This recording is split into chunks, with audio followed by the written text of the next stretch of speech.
Viewers আসসালামু আলাইকুম, সবাইকে রায়হানস ইংলিশ প্র্যাকটিসের পক্ষ থেকে স্বাগতম। আজকে আমরা শিখব ইংরেজি বাক্যে ডু ডাজ ডিড এর ব্যবহার। ডু ডাজ মূলত প্রেজেন্ট টেন্সে ব্যবহৃত হয় আর ডিড ব্যবহৃত হচ্ছে পাস্ট টেন্সে।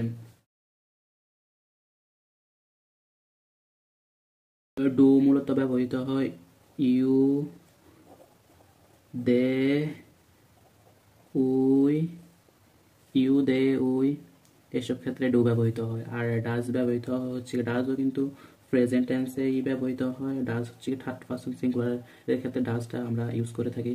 সেখানে হচ্ছে গিয়ে হি, শি, ইট বা কোনো কিছুর নাম, সেখানে Rahim, Karim, my brother, my father etcetera যে কোনো কিছু হতে পারে।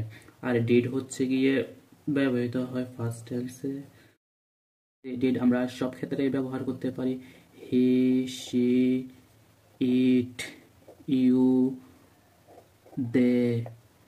ডিড এবার ইজ ডিড সব পার্সনের ক্ষেত্রে আমরা ডিড ব্যবহার করতে পারি। So thanks for watching my video.